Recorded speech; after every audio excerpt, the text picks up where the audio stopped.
Hi, friends, to another episode of the Align for Success podcast.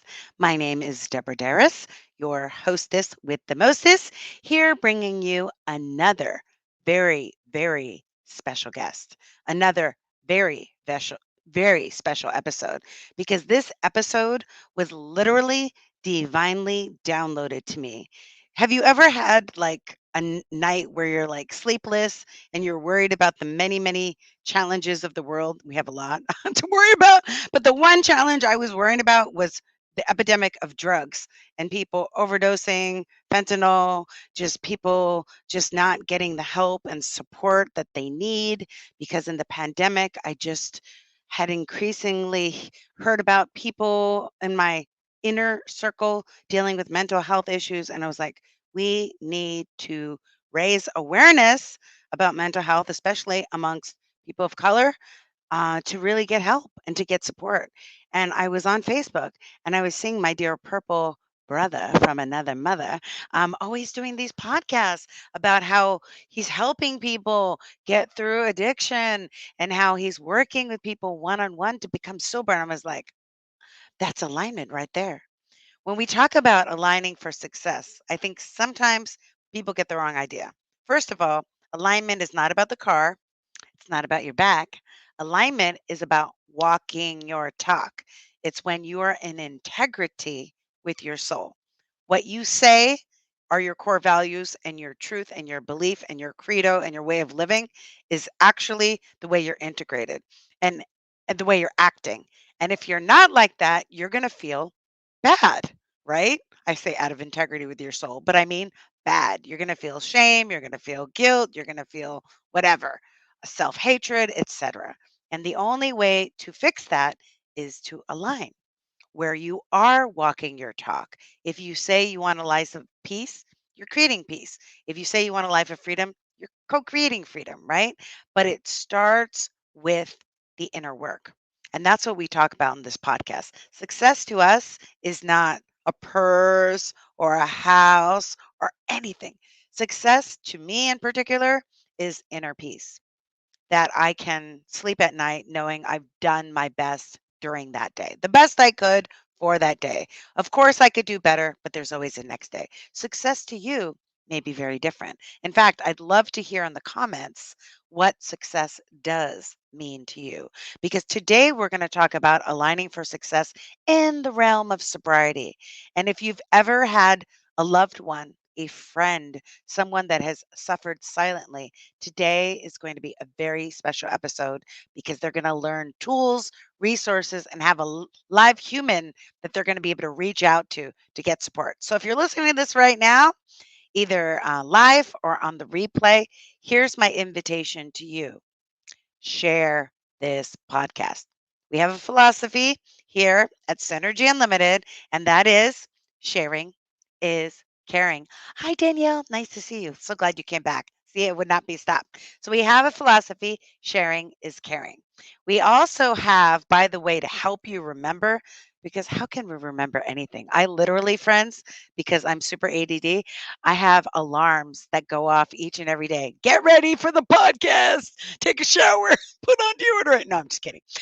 Actually, during pandemic, I had to remember certain things. I'm like, oh my God, I need to like fix my eyebrows. Anyway, so we have a number to notify you when the podcast goes live. So you don't have to remember. We normally go live on Tuesday. We have a special Thrive Thursday today, and you can text the number 1-844-920-1572, keyword align, and you will get notified right at 6:15 when we go live so that you'll be informed. You won't miss another special guest. And today's special guest is someone that is just amazing. I think I'm going to introduce him. I don't want to even wait any further because Pej is a man who, in his past life, experienced massive amounts of trauma, incarcerations, homelessness, violence, and a criminal lifestyle. In this second life, after being spiritually bankrupt and finally doing what was feared the most, raising his hands and saying, I can't live this way anymore. Please help. How do I surrender?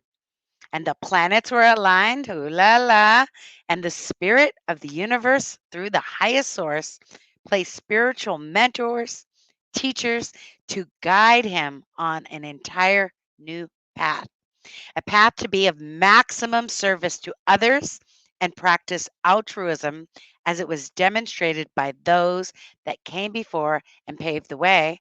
I have a very special guest. It is my friend, my purple brother from another mother. It is Mr. Pej Man. Welcome to the show. Yeah, yeah. Can you hear me? I'm here. I can hear you, I can feel you, I can see you, and I'm so excited that you are able to come back today so that others can hear your story of transformation, inspiration, motivation, all of that. Mm, Welcome. Thank you for having me on your show. I really, really, I love, I'm honored and privileged to have you ask me to come down and talk about the ego, the ego that's not our amigo. I know the other day we tried to do this and we couldn't do it due to some technical difficulties, but we're here now and it's so nice to be here. Exactly. And the ego that's not our amigo would say, "Oh, it just didn't work out." Oh no. What happens when the ego gets frustrated, whatever? Our higher self says, trust in divine order. Trust when it's Absolutely. meant to be, it'll flow with ease and grace. And that's why you're Mhm. here. So I'd love for those of you, for those people that don't know you, to hear your story. So you talked about, in the introduction, the life before and the life now. Can you give us the short version of your journey to your own sobriety? Sure. So, I mean, just to so people know, I mean, I'm Persian. I was born in Germany and raised in Salt Lake City, Utah. And the short version of it is that I never really had an identity. I wasn't sure who I was, or growing up in Utah as a young brown boy to Muslim parents in a Mormon um, neighborhood in a Mormon town, uh, I always felt different. I felt like I was always comparing my insides to other people's outsides and losing every time. And so my ego became my greatest protector. I had to start to follow those that came before me within the household. My mom, my dad, who are being a Persian kid and having a father who was a scientist, a doctor, and a mother who was very, very educated.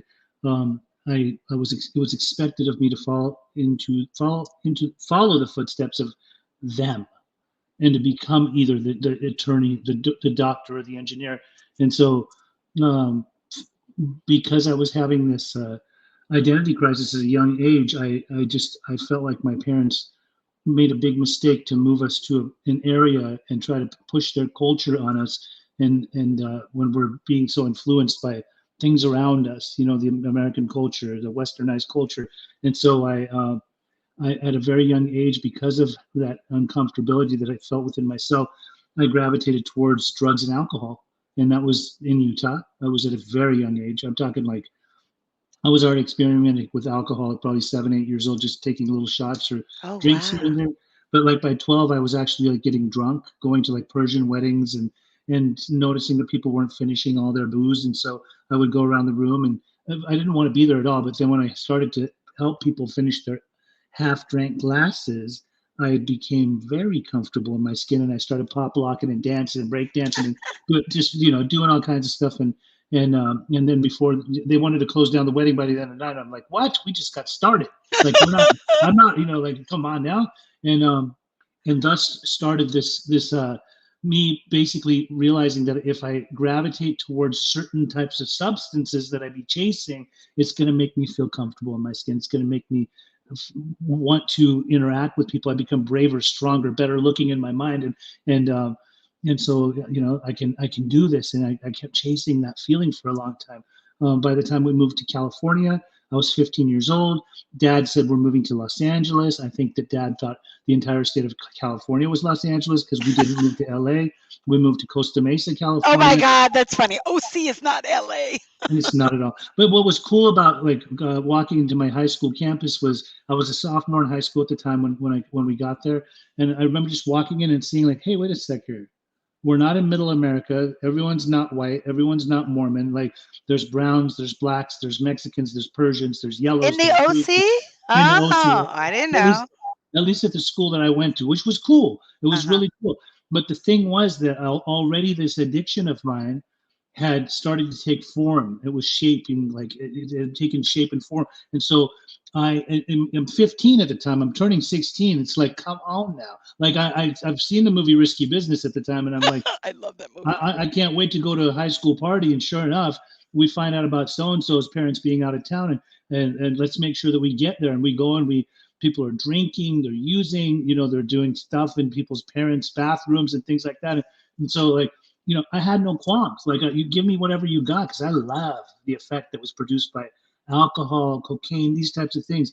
Now, when I was 17, I had gotten a driver's license about a year late, and I was driving to school one morning, and I had piled all my friends into my car. I was really proud and happy, and I now have my own car. Everybody, let's go to school. We're like blaring some music. Windows are rolled down. I could smell the lemon trees in the air. It was a beautiful like morning on our way to school, and out of nowhere this kid came out of nowhere on his bicycle right in front of my car, and he went over the hood of my car. I couldn't stop fast enough, and he went over the hood of my car into the windshield, and the windshield shattered, and my car kept rolling and crashed into a minivan, and this kid's body was flung over the top of the minivan head first in the ground. Oh And my so my God. whole world went into slow motion. I thought, oh my God, did I just hit a human body? I looked at all the people in my car. There was this wreckage in my car. I got out of the car. I went and looked around the side of the minivan. Kid's got his face, like just face down, blood gushing out the top of his head. And he didn't die right away. Like his mom took him off of life support about 4 days later. And because of that, like I'm this 17-year-old kid, sad, angry, feeling like, oh my God, like I'm singled out. Like, why would this happen to me of all people? Like everybody in my whole school saw that. Like, why Right. me? Why me? Right. And so I rebelled, and I was facing a vehicular manslaughter without gross Oh negligence charge. I wasn't my under God. the influence, but I created a lot of problems for myself. I was just basically this angry 17-year-old kid that felt like God had dealt me a bad hand, and so I just went through life like getting into more and more trouble. And the next thing you know, I found my way into in the juvenile system, like in front of a juvenile judge, and he told me, Mr. Algamanan, we don't see you fit to be on the streets of Costa Mesa. You're a complete menace to society. You've accumulated all these crimes, and on top of that, you have a vehicular manslaughter without gross negligence charge. So they sent me to juvie. And Oh. I remember like walking into juvie and seeing my boy Angelo there, and he had just gotten busted and like a week before, and so already like I feel like I'm a tough guy. I'd seen this movie with Sean Penn called Bad Boys back then, and Yeah. and just thinking like, what's it like to be on the inside, right? I walk in, I see my boy Angelo. He's like greeting me, like I'm like, what's up, Angelo? He goes, what up, man? I go, we hard. Like I'm trying to represent some hood, and I'm not even from the hood, right? And Right. and I just remember these cholos looking at me through the plexiglass and like, "Where are you from, fool?" And immediately, like that bravado, like Mister Tough Guy, I just Right. turned into that little boy, a scared little boy, just thinking like, "Oh my God, like I'm getting locked up right now. Like this is real. This shit is real." And so I remember like they put me in the cell. I had this little meltdown in that cell, and they transferred me to another unit because they thought I was a danger to myself.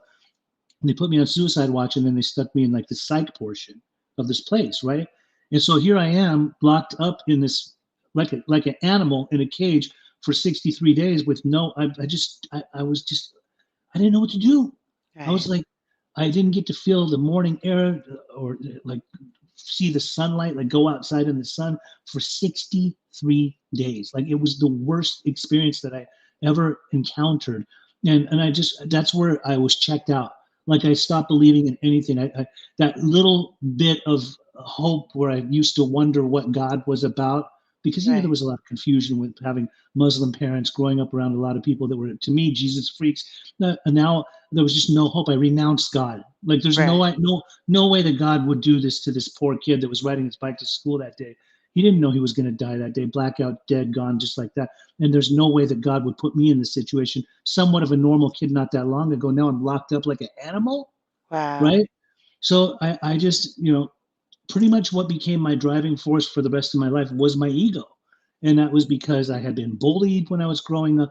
I had been, I just had this like mentality that like I want to be better than everybody and I'm gonna be better than everybody. But the problem was that now, because of these experiences, I got out of there a few months later.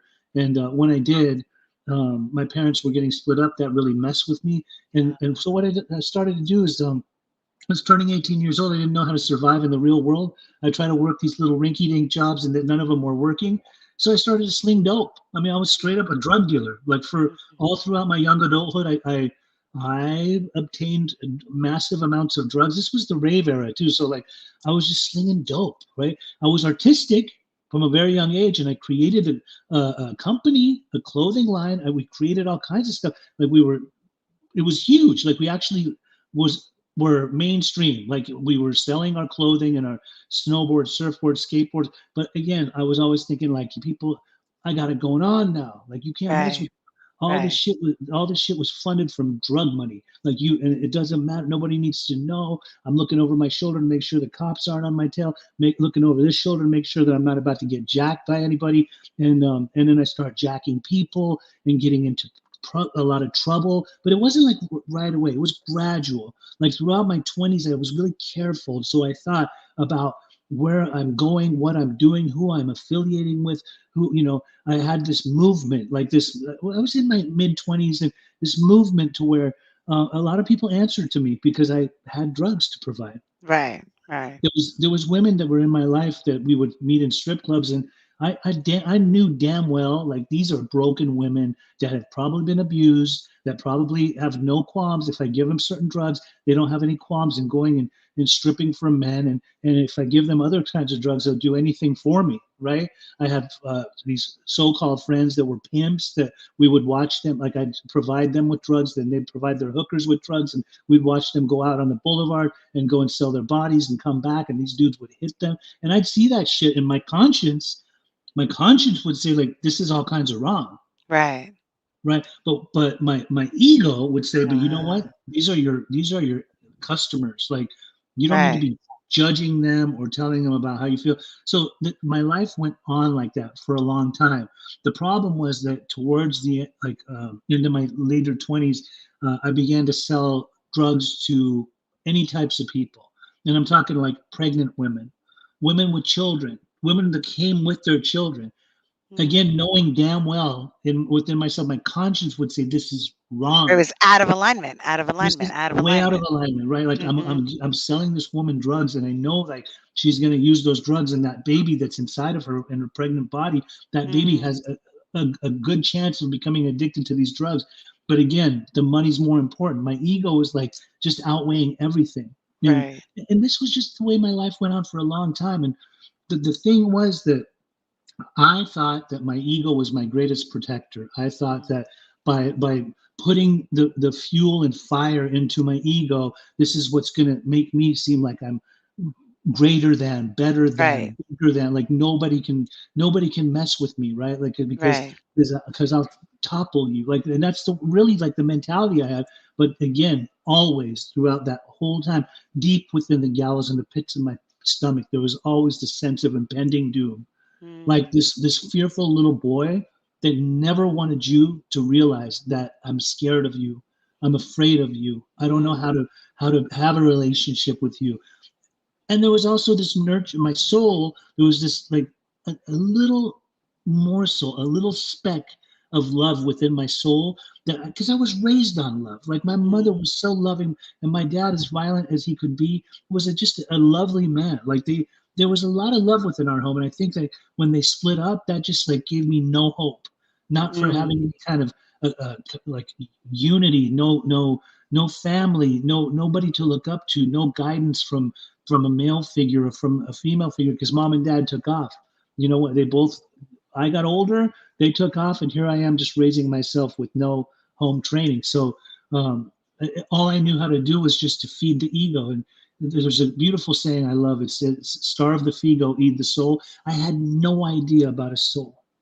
I had Mm. no idea about a soul. And by the time I was 35 years old, I was a homeless man, living on the streets, um, realizing that my life isn't working, and everything that I thought I'd accomplished in all those years of drug dealing and having some business that I tanked and ran into the ground as a result of bad decisions and no business sense.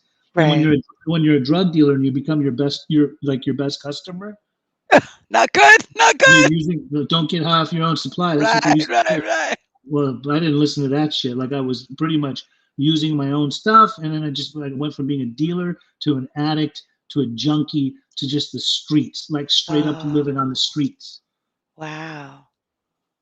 Wow. And that was your point of before we go into your story of recovery, I just am very interested to know, especially because you work with so many people, Mhm. do you think that your addiction started like a biological thing that was inherited, or was it an environmental thing with all these things that were happening to you, or was it a combination of the two? I've wondered a lot about that. I've wondered, what if I was raised in a different part of town? Would I have been a different type of addict because there would have been different types of drugs? What if Right, my mother had moved us to Iran rather to America? Then we came to the land of opportunity to have opportunities. right, We right, came from Germany at the age of 5 because we want my parents thought this would be better for a future, for a career, for my right. sister and for so some people say that they're born an addict. I don't necessarily think that's it. Like I developed an addiction to things that Mhm, would make me feel good. I mm, think you were saying it earlier. Like a counselor one time told me when I was newly sober, he said, Pej, you know why I used to use drugs? I'm like, I don't know. You tell me. He said, well, how did it make you feel? I said, well, it made me feel really good.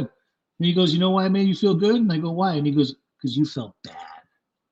mm, Because you felt bad. Like, and you got to think about it. I think between the trauma and the experimentation and the phases of just wanting to see how this and that one will feel, I developed this love for certain types of drugs. Which then that one drug wasn't enough, so I had to try another drug, or this drug would make me lazy, and that drug would pick me right. up, and And so it it would just never be enough because it's an empty pit, right? it's an It's empty a pit. hole that can't be filled. That's right. And I An know people insatiable hole, right? majorly insatiable. You know what's crazy is I meet people that are not addicts or alcoholics and don't really have that gene, if you will, like that addictive gene or the alcoholic gene, because they will try something, for example, alcohol, have a couple of sips or have a couple of drinks and be like, I'm good. I'm good. Me, I'm the type of guy when I have a couple of sips and I'm like, it's on and popping. Like, let's just go all night long. And when I start drinking a little bit, I'm like, you know what? Let's smoke. We smoke some weed. And next thing Right, you know what? Let's go all night long, do some cocaine. So I do believe that I just developed this addiction, and it's addictive behaviors. I think as human beings, we all have certain addictions. There's some people that get addicted to video games, some that get right, addicted to porn, some that get right, addicted to gambling and food and so many different things. But most definitely, my addiction was in the form of substances to get me out of right here, right now. Like I didn't mm, like how I felt right here, right now. And so I used to, due to the fact that it would just, the effect of it was like, it was electric. It was just, right, it was amazing. It was euphoric. It was bliss, you know. right, But the problem is that's what my ego would convince myself that it was that. I'm not going to lie. A couple of times, certain drugs I used gave you that ultimate euphoric sensation, the insatiable sensation that we talked about. The problem was, is that after you start seeking to get that same first high the way you felt at that time, it's never as good as it was that right. time As because you Sade build it. says, never as good as the first time, right? That's right. That's right. Sade. Most definitely. To quote Well the said. philosopher. So, what was the moment of truth that, you were able to have that sweet surrender, return to your soul, ego, not my amigo moment? Well, Debbie, I'm going to tell you something right now. Jails and institutions and near-death experiences, where none of those got me to the point where I thought, like, I need to sober up and change my life. Mhm. When I finally knew I ran out of options, physically, tangibly, all of that stuff, I remember doing just same thing I just said a little bit ago. I actually asked for help.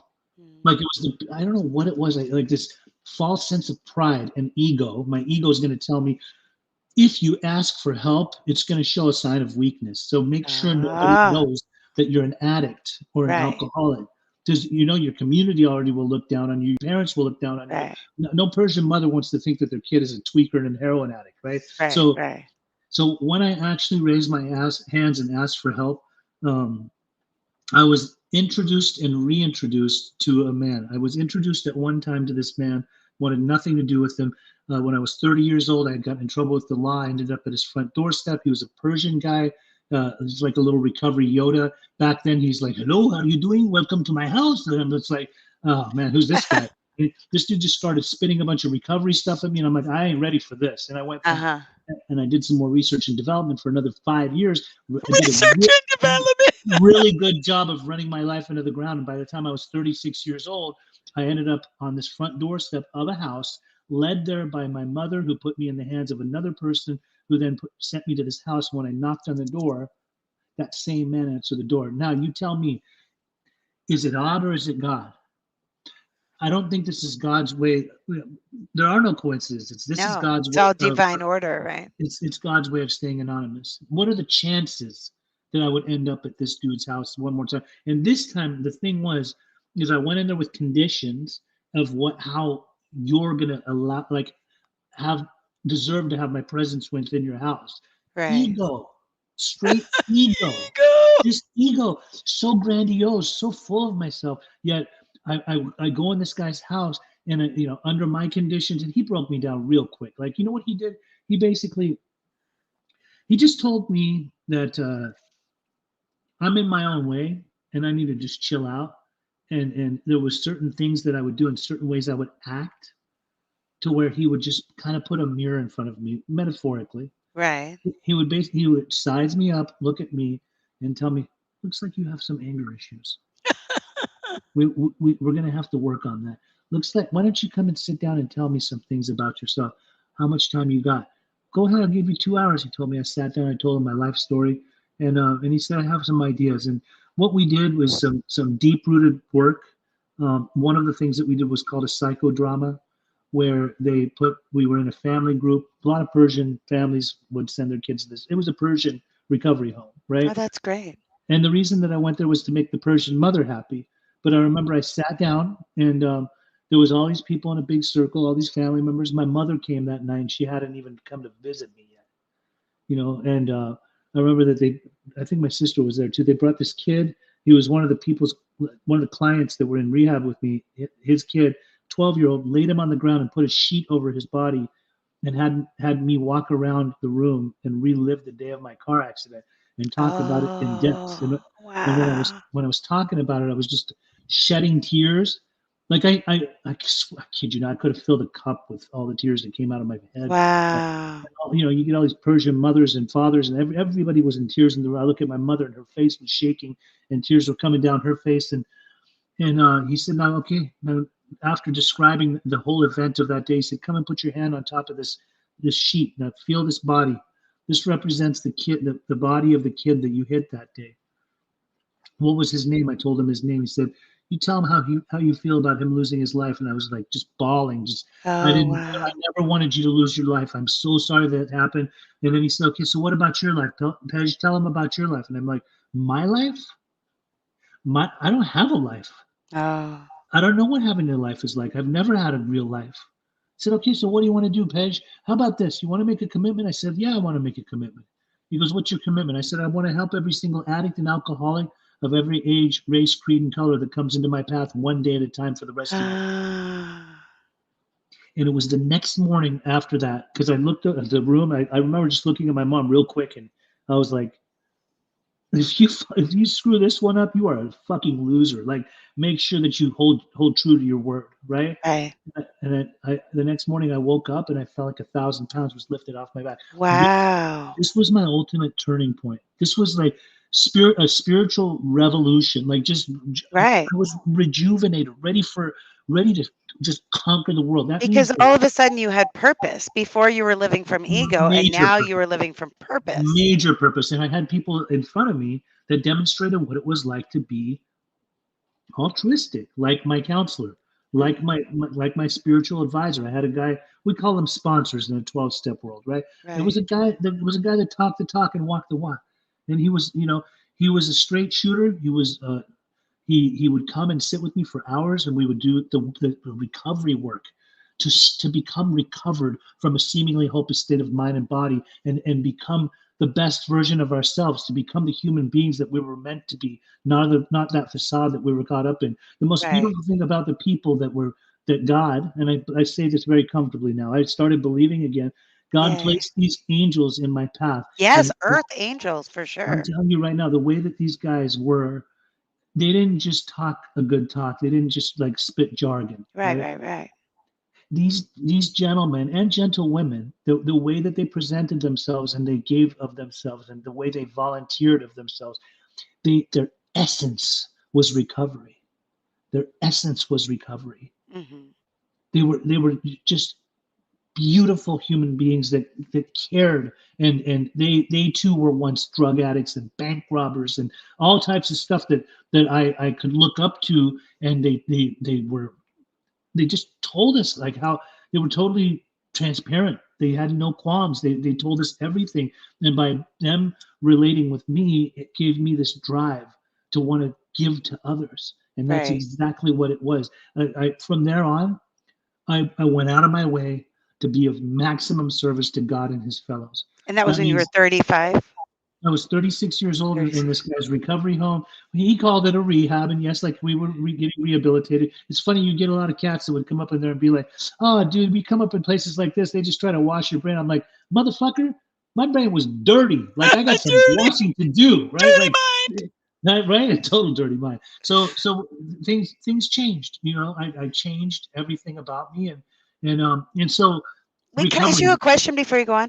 Sure. This is just kind of like fascinating to me, the journey, because if you believe in divine order, and if you Mm, believe in earth angels, and if you believe that this journey that you are on, dot dot uh-huh. dot, continue to be on, is the boy that you hit, was he an earth angel? Was that like a meant to be moment to redirect you on this path to be able to do your soul's work in this world? Was even that divine order? I mean, Possibly. that's a great question. I don't even think it's possibly. I think here's you want to hear something weird about that? Mhm. The kid's life was short lived, right? As much as guilt and shame and remorse that I lived in because I got to go on and live after that. Mhm. As a result of that experience happening, I was then able to get past it and realize that, as sad as it may seem, God must have wanted him to pass at that time and all Right. this experience to happen Right. so that down the line the tragedy can turn into a blessing. Right. Now, the weirdest thing about that is that when I had now I'm 14 years sober now. When I had 7 years of sobriety, I was speaking in this meeting, a 12-step meeting, Mhm. and all of a sudden, some dude came up to me at the end of the meeting because they always come up and thank the speaker. And Mhm. he looked at me and he goes, "Pej, do you remember me?" And I said, "Who are you?" And he goes, "Do you remember I used to sell you weed?" I'm like, "Jason?" He goes, "Yeah." And I said, "What are you doing here?" He goes, "I'm 11 months sober." I'm like, "That's Mhm. cool." And he said, "You know how you were telling that story about that kid?" I go, "Yeah." He goes, "The kid's mom is really old now, and I'm her caretaker." Oh my god, I got chills. And I said, Oh I my don't, god. I always wondered, should I make an amends to this lady? I mean, it wasn't intentional. It was Right, total right, right, accident. right, right. I called my spiritual advisor. He said, just leave it alone. Right, Leave it right, alone. You right. don't want to put salt on the wound. Right, The right, weirdest right. thing was about 6 months later, I was at Trader Joe's shopping, and I was turning a corner and I saw Jason was coming around the corner. I was quickly going to go and greet him again and say what's up to him and good, how much time you have sober and all that. But I Right. stopped. I stopped in my tracks and I looked, and he was. Remember, he said he was a caretaker. He was with the Oh. lady. He was with the Oh. mother, and she was picking Wow. apart. So I went throughout my life, almost 2 decades, always wondering, do I need to say something to this lady? And I Right. do not think for a second Right. of my life that by accident that Right. I was able to have this experience. Right. And how weird is it that the guy I used to buy weed from becomes this Right. woman's caretaker? Like, of all things, uh, Right.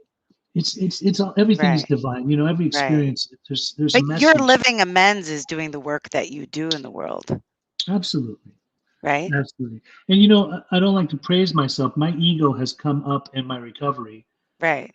in many different shapes and forms. in many different shapes, and ego never goes away. It's It's your enemigo, the enemy. it's a trip because when you're in a 12-step world, we talk about ego puncturing. I Ego when what? ego puncturing the ego, Oh, constantly uh-huh. chipping away at it, Uh-huh. exposing it, realizing it is your enemy. And like scientifically, like there's different forms and versions of ego. But when it comes to my world, like the type of recovery that we do and the world that we're in, there's a big difference between like the ego, which sometimes we dress it up and call it things like the disease or Right. the illness or Uh-huh. the devil. Like some people Uh-huh. can dress it up and call it anything. But at the end of the day, I believe all human beings come into this earth, our soul is already here. We are all Right. one soul, right? Right. This is what I believe, right? Right. And the ego takes form from a very young age. If you see two kids that are fighting over a toy, those are Right. it's That's it's mine. That's mine. that's mine. That's the straight Belongs up. to me, right? There's the ego right there, right? And Right. so I believe that there's an ego, there's a soul, and when Mhm. we as human beings can actually recognize them and Right. distinguish between the two of Right. them, which is which, and which one are we going to, the two wolves story, like which wolf are you going to feed the Right. most, right? When we can distinguish between the two of them and do our very utmost best to overcome the temptations and the urges that the ego will want us to do and live through the soul, Right. we're surrendering to the higher source. And Some of us, flow. some That's of us when life call it flows instead some of of us call struggle. that God. I call it God. Like for me, it's Mm. God. It's Yeah. divine. It's beautiful. And why would I? Why? What happened in the process of? Why did I surrender so much to something outside of myself, which is actually within myself? It is. Right. If I went inwards, God to me is not some sky daddy in the sky that's Right. like calling shots from heaven. I Right. don't believe that heaven and hell. There's no location. Like, Mhm. if truth It be could be told, right here. it could be right here. Truth be told, like as an ex drug addict, like I experienced hell on earth. Mhm. I experienced hell on earth, and I experienced heaven on earth now. Right. You know, I get to go throughout my life and see so many beautiful things and so many miracles. And as sad as it may seem, we see a lot of people that die from fentanyl overdoses. We see a lot of people that die from alcoholism. They drink themselves to death, or heroin overdoses, or many different. I see a lot of addicts that die because of that, and I ruffle feathers when I say this, but it's not my intention. But I believe the reason that they die is because their ego got in the way of anything that was good. I believe that there was plenty of messages coming from messengers to help them make the Right. right choices, but Right. because they wanted to still give more power to their egos, Right. they they they're gone. Right. Yeah. When I always talk about the ego when I do workshops, and the ego is edging good out or edging God out. Got Wayne out. Dyer always said that. And Yes. then that still small voice, which you call your soul, God, Right. I Right. call that my like IGS, like the intuitive guidance system. Like we have the GPS Sure. in our car, but God gives us this instantly. But it's so small and it's so light. It's so loving. So you literally through your inner work, that's what we talk about in this podcast, have to tune into to hear that loving voice, because the Right. ego voice is that loud voice. I want this. I want it now. And one of the things that you said that I think was leading to my next question, is the difference between people that get sober and stay sober, because I love watching like all these biographies, and I see movies of people, oh, why did he go so soon, and why did he go so soon, Sure. and maybe you can answer this question for me. It's like, because you could get sober but still not do the inner recovery work. Like if you didn't do the psychodrama, Hmm. because underneath the addiction is some sort of trauma or some Right. sort of angst, or and if you never allow those emotions to come out in a healthy, productive way, you Hmm. could be dry and still not sober, right? Because you Absolutely. And you have so I'm so happy that you bring that up because that is actually a reality, most definitely. Some people don't know about that. Not everybody that comes and gets sober stays sober. Not Mhm. everybody that comes and gets sober does the work to really rejoice in true recovery. Mhm. A lot of people have different interpretations of recovery. Some Mhm. people think if they go sit in 12-step meetings and they stay sober, that they're in recovery. To each their own. I Right. don't want my ego to conduct what its opinion is of them. They can Right. do what they want, but you know what is based off of an evidence base. What I have noticed is that people that become full blown addicts and alcoholics are full of resentments, trauma, underlying issues that they have not worked through. There's a lot of them have been molested, raped. They have molested, they have raped, they've witnessed death, murder. They have some of them have even murdered, okay? And some just have stuff that nobody really knows what's up. Maybe they don't even know what's up. But when you come in and get sober, if you don't work through your shit, you don't even have to do drugs and alcohol anymore Right. to have that soul sickness in recovery. Right. It would probably be better for you to go do drugs Right.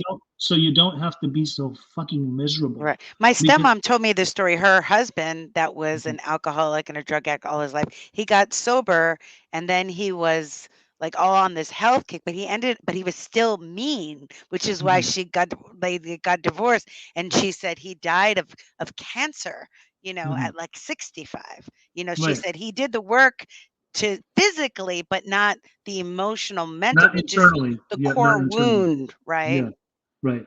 And I mean that's usually the way it goes. If there's a lot of people that suffer from depression, there's a lot of Mm, people that suffer from anxiety. Where do we think this stuff comes from? Like, let's say that they don't have an addiction or alcoholism. right. Right. A lot of people say, well, I've been clinically diagnosed with depression or with anxiety. When we're babies, Mhm. when we're infants, like, when we're running around the living room, do we have anxiety? Do we No. have depression? No, No. we haven't even like yet developed those types of emotions. It's how we process the events that happen in our lives that How we come up process and interpret them, right? and interpret them. And also some of us become carbon copies of our parents because Mm, mom was a depressive fool. I became a depressive maybe fool. I'm No, just like my mother. that's right. She never said it. Okay. That's right. Or maybe I'm just like my father. So it's really one of the cool things about my journey is that as much I sat here today and painted a picture of a person that you would just think is just this drug addict, right? Like that had a few bad experiences earlier in his life, and Mhm. uh, and then ended up getting better and changing his life. Now, if you don't mind, I would like to talk about something that really means a lot to me. Yeah, of Okay, course. my relationship with Prince Ooh, started at a favorite very young topic. age. Okay, very young age. And why do I think Prince is a big deal? Why do I love Prince so much? A lot of My people mom say asked me that the other day. I was like, "Mom, listen." there's a lot of my non-Prince friends that question like why Prince? I know. Well, arguably the guy's the best musician ever Mhm. that we've ever encountered, and anybody that wants to say different is out of their mind. Like, show me Right. anyone that did what he did the way he did it. Show me anyone that played guitar the way he could play Stacy and Danielle are like, any "We stuff. Like, agree. We no, agree. no. We agree." My love and adoration for Prince was first started when I lived in Utah. First time I ever caught wind of Prince was on American Bandstand, and I didn't know who he was, and I probably didn't even care because I was super young. But Mhm. it was just this guy with weird long hair that was singing and wearing these tight like latex pants, and probably wasn't anything appealing, especially when you're growing up in Utah and you get all Right. them egos that think that stuff looks gay and shit, Right. right? So automatically, I just saw. I remember seeing him, but it wasn't a big deal. But during like the 1999 era, I remember thinking Michael's already the one. Like Michael Jackson is the one. Like Right. the way he dances, the way he sings, ain't nobody like Michael. All of a sudden, Prince comes along, and I'm just like, whoa, this dude reminds me of Michael. He's a little bit prettier, right? And he plays music.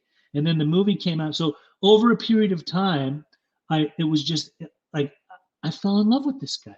Everybody Mhm. else was listening to heavy metal, and mind you, I love some heavy metal and shit like that. It's like Mhm. what was playing, but like I developed this loving of like everything Prince, anything that came out by him, and throughout my life, I believe that throughout my addiction, throughout my alcoholism, Prince is one of the people definitely through his music, that still gave me hope. Oh, That still gave me, because Prince sang about love. right, And as much as Prince sang about God, and I was anti God for a long time, right, I always knew that he believed. right. So you could And rest on his belief. I could rest on his belief. And you know what's like a trip is, even when I heard that he went into the direction of Jehovah, which I'd Hmm. already had my experiences personally with the Mormons, with the Hmm. Catholics, with the Right, Christians, and then all right. of a sudden I had some Jehovah's Witnesses show up to my door. I Where are understood the it. Jews? I I'm just kidding. understood. I mean, I understood why he would. He was influenced by some people, Right, and because he was influenced by that, this is the journey that he took. But regardless of the fact, a lot of things happened during my years of listening to Prince that I do not think happened by mistake or by accident. right, Mind you, when I was in Utah growing up as a teenager, I had a dream that I would sit with Prince and talk to him one day. And that shit took place. Not just once, a few times, right? I mean, a few times throughout my life. It's like Afshin Shahidi, his older photographer, took a picture that went on the Aladdin, like live at the Aladdin DVD. He took a picture. If you open up the DVD case and look at the DVD itself, I don't think it happened by mistake that he happened to capture this tweaker Persian guy. It was me. I was up for 4 days, and it's just like zeroed in right onto my face. I'm the only one of the only clearest figures standing there. Everything else is a blur around me. That wow, that happened, and then just all the times of going to Glam Slam and catching him, going to the Billboard Club and having a conversation with him downstairs, going to the House of Blues, talking to him there, and then going to his house into my sobriety. My friend won a contest. We went to his house in Beverly Hills, Beverly Park, and he played for us for 2.5 hours. We were singing Irresistible Bitch while he was playing the fucking drums. Like, this shit, you can't write this shit. Like, how no. the hell, why would this keep happening? And One of your earth angels, right? all, for sure, all my non-Prince friends would be like, dude, you're like fucking Waldo. Like, every time we see some Prince video, you're up in there. And then sure enough, I, the Arsenio Hall show, when we got the tickets to go to the last one, the more I was recent supposed to be opening, there. I was waiting online outside. You should have brought me in, man. So I sad. signed up for the tickets, and then they gave me the opportunity to actually, they called me because I called them. They said, Prince fans, if you're going to be going to the Prince show tonight, Oh, ask a question, right? if you're quitting your job or breaking up with somebody, let Oh, us know, because we might want to use you in a special part of the show. So oh, I saw that. I instantly sent them back an email. I said, I'm quitting my job. I want to, how do I sign, where do I sign up? And they said, we got you. And then sure enough, when I got there, they said, listen, we've decided to actually have a guy who's breaking up with his girlfriend. Prince is going to break up with the person, but we want you to stand over here in line with these other people, and the producers came and gave us some questions to ask. Stupid questions, like, at least mine was stupid. And Right. sure enough, that was like the first time. Like, now I'm on. It's like a movie. Like, I'm on national television, like asking Prince a question, and sure enough, like, we lost him a couple of years later. But the most beautiful part of all of that, leading up to that, was that the November in the year before that, I saw Cheesecake Funk on Prince's on his, what is it called, on his Twitter, and I Mhm. flew out right away and got to see him play in the small room at Paisley Park. And then sure enough, piano and microphone, I had the golden opportunity to go and see this guy who Wow. I had loved all my life. It was like ceremonial. It was like he came in with an afro, he went out with an afro, he played like his whole discography, and just to be there in his domain, in his Hmm. house, and see like the finale. I almost felt in my like heart, like there's something to all this. It's Hmm. so, like, why would he do it like this? And does he know he's transcending and going somewhere else? And Right. sure enough, Oh, for sure. and then it happened. Right. And it happened, and so I think that we are very blessed to have been able to experience him, not just like his music, but to be those of us who've been to the shows and see Right. him, It's a even like, different experience. it's a whole And different probably experience. the reason you resonate is because he lives from the place of the soul. I mean, From the almost soul. every guest that I interviewed on the podcast, and this Sure. podcast is not about Prince, Right. Everybody has mentioned him. And then People even do every mention. book I read, like I read a Lenny Kravitz book and then I read a Mariah Carey book, and they because he was and my mom asked me the other day, well, why do you love him so much? And it's only getting progressively worse since the pandemic because he kept me company Sure. during the pandemic. He was my roommate here, and I said because he's one of the few people besides the Dalai Lama that I met that I could see the evolution of consciousness and the full expression of living from the soul, not the ego. And Absolutely. there's two people I met, Dalai Lama and Prince, that had that vibration and had that energy, and it's so addicting. It's Very, very attractive and much so. addictive. To me, Prince was a mystic, and Yeah, Je- definitely. Jesus was a mystic. There's Yes, exactly. us as human beings. When you talk about levels of consciousness, like Right. us as Exactly. human beings, every human being, and this is what I believe. Like Right. I love reading Rumi. I totally Yeah, me believe in. too. I believe that us as human beings, when we start to shed our egos, because Right. there's so many layers of ego. When we shed that and move towards the soul, which is the divine, that's the oneness, that's Mhm. God, right? Yeah. When we're living in God's light, we have a purpose, and I believe that any human being that does not find what their ultimate purpose is on this earth is living a meaningless life. And that's the purpose of this podcast, not to have a joy, but to have a job and to hear your story about how you discovered your soul's contract and your purpose. That out of the darkness, that light, it was illuminated. And then when other people can hear that, they do that. Right. And that's the thing. Like a lot of people will praise me, or a lot of people will say, good job on your sobriety. And none of that matters to me. I mean, I appreciate it. Thank you for the praise, or thank you for the Right. thanks. But what matters to me the most is when I'm speaking in front of a group of people that are struggling, or newer Right. addicts, or sitting in detox, coming off of like a hard meth or heroin or fentanyl bender. It's like, let's have a conversation. I just want you, and I'll always say this to them. I'm going to tell you my story today, but I want you to know, in the end of the story, there's one thing that matters to me the most, is that you recognize who you are eventually throughout your journey of recovery, and you understand that we need you. Mm. I had a mentor that put his hand on my shoulders at 6 months of sobriety, looked me in my eyes, and said, "We need you."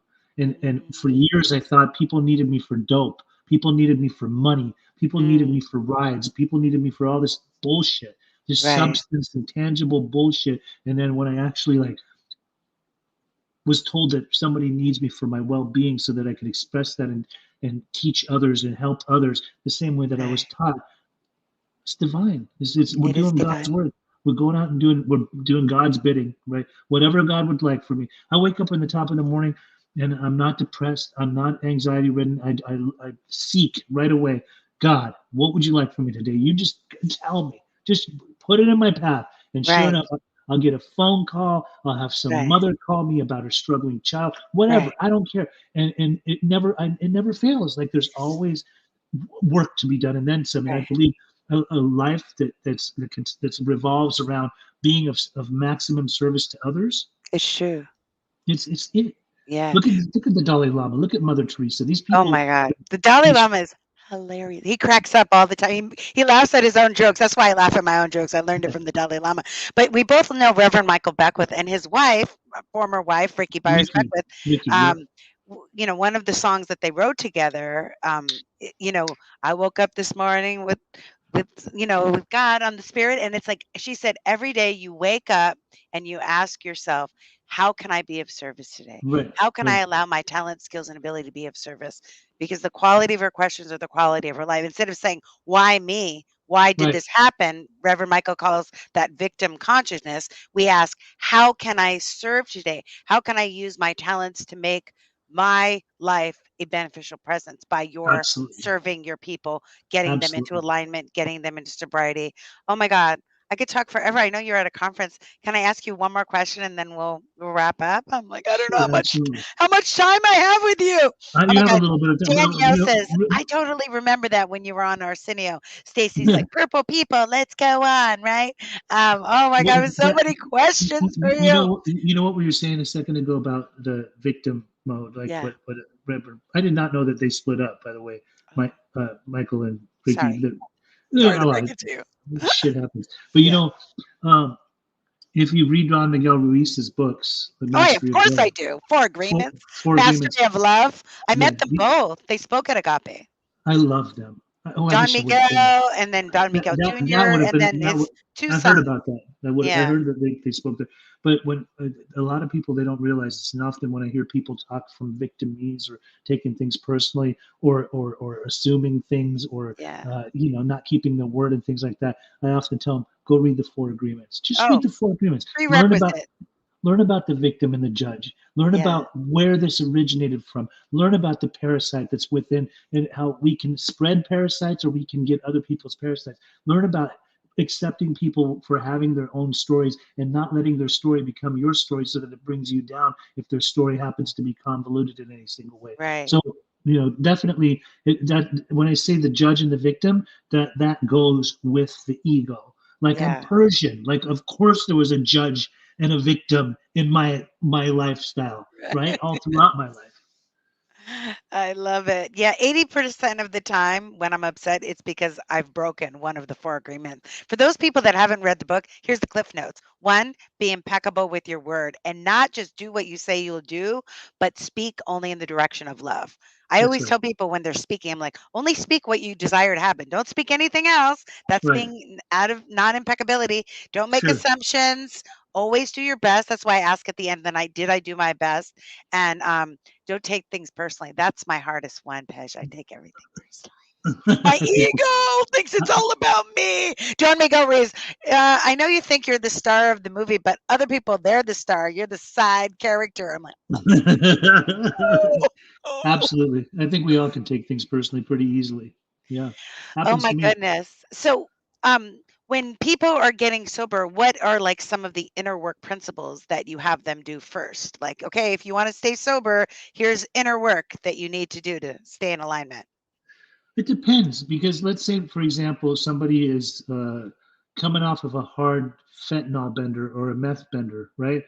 Um, they need to be detoxed first. Oh, And there's going to be a period of time where they need to land the ship by becoming detox.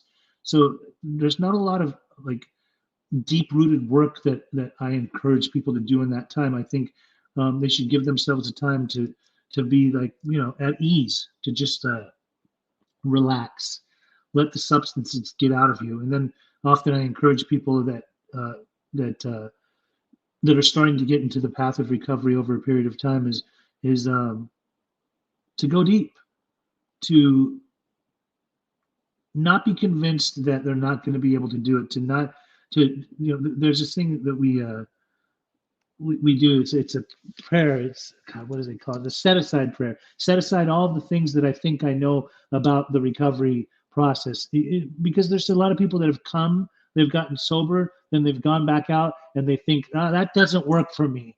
That works for those people. Set that shit aside. Quit being uh-huh. so damn sure of yourself. Come in here and let us help you learn to surrender. Let us love you till you learn to love yourself. And Mm, that's the thing. Like, a lot of people are automatically conditioned to thinking, I'm a piece of shit. I won't amount to anything. That's just, listen, that's just the shit you have convinced yourself of. That's your own perception. And right, I'll give it to some people.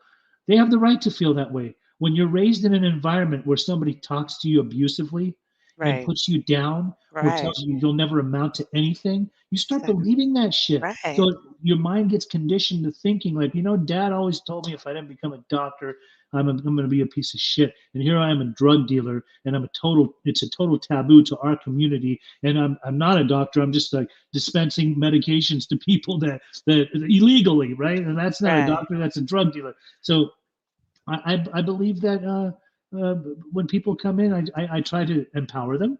I also try to point out when they are in their ego, and I don't have to like be aggressive about it. I don't have to like be assertive. I can just tell them, just like my counselor told me, looks like you have some anger issues.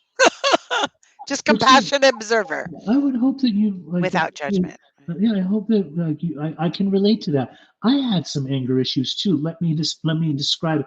A lot of people, when I'm working with newcomers, do not hear me. At least I think they're not listening. Right.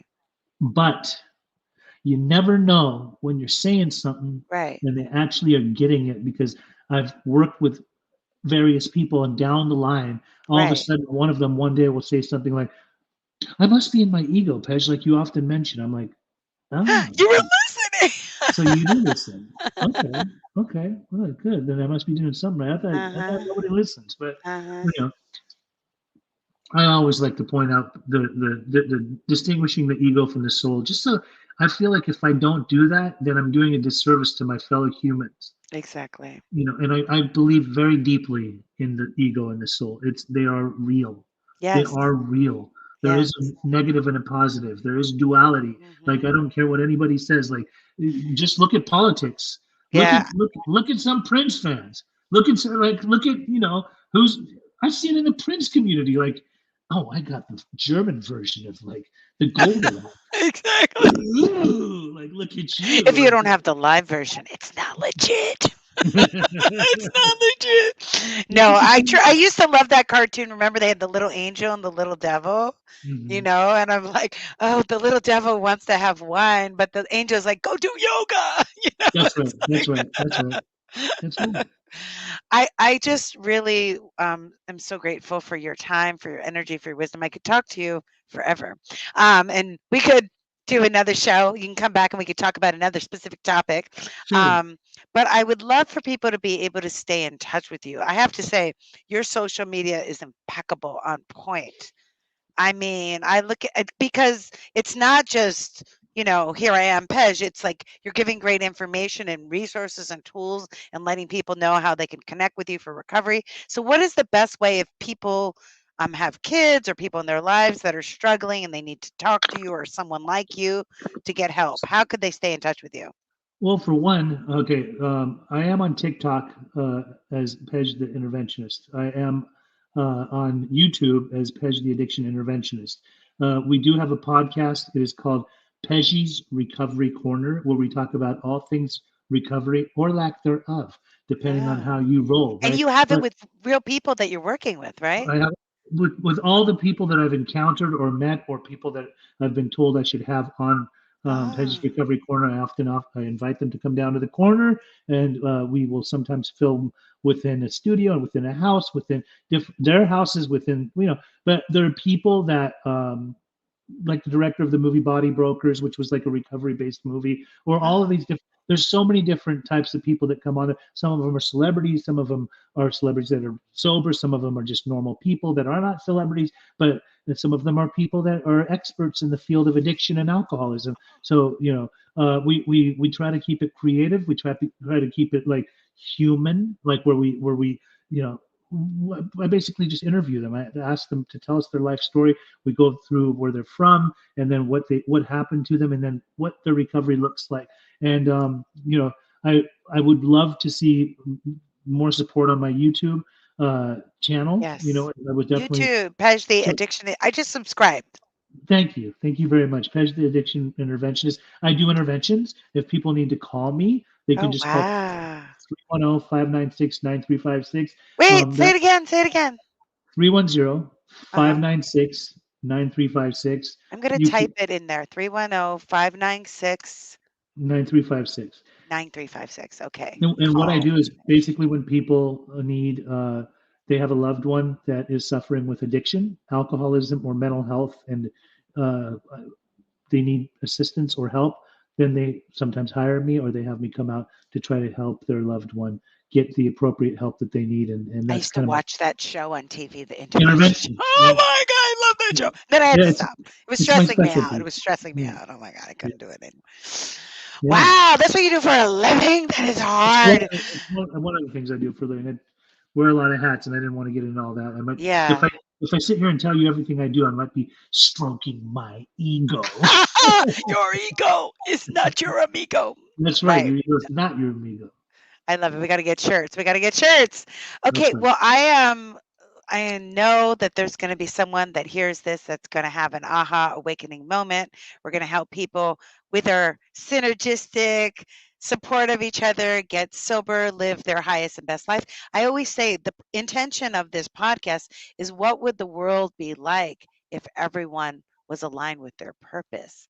if they That's were right. living from the soul rather than from the ego? How Hmm. would this world be? That's my soul's contract, to have this world, to be a beneficial presence on the planet, to pour as much inspiration, activation, transformation in the world so that people can have that experience of peace.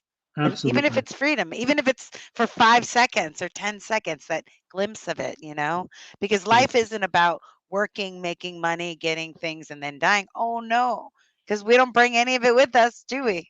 Nope. Nope. Any Nope. last words, Rumi poem, anything you want to say? There's this guy named Chuck Chamberlain. His name is Chuck C in our recovery community. He says the measure of your anxiety is the measure of your distance from God. Um, I love the fact that I don't have anxiety anymore. I love Oh that I my don't God, have that's so good. Say it again slower. the measure of Measure. your the measure of your anxiety is the measure of your distance from God. So Okay, when you're really close to God, there's no anxiety. there shouldn't be anxiety. If God's in charge and you're letting God in the driver's seat and you're just going along for the ride, why have anxiety? You're in God's world. Let things unfold the way they want to. You know, Kabir says God is the breath inside the breath. Wow. God is the breath inside the breath. That's right. Ooh, you made me cry with that. It's so beautiful. Thank you, my brother from another mother. I love you. I love you too. This heart. My brother. I I love you. Anything I could do to support you, let me know. Let me know. I'm appreciate you. here. Thank you for having We're me on going your to keep show. amplifying this message. I'm going to send this everywhere. And by the way, if you're listening, thank you so much, all of you that are listening live or on the replay. Please follow him everywhere. Follow his Instagram, his YouTube, and support people that are supporting others to be aligned for success. Thank you so much for being here, and thanks all of you. We will be back next week at our regular time, and eventually this show will be featured on Spotify, Google Podcasts, and Apple Podcasts. So love it if you could go over to Apple, give us a little 5 star, write a little review when you get a chance. I really appreciate you. And remember, my friends, with the power of synergy, anything is possible. Ciao. Bye. Bye. Love.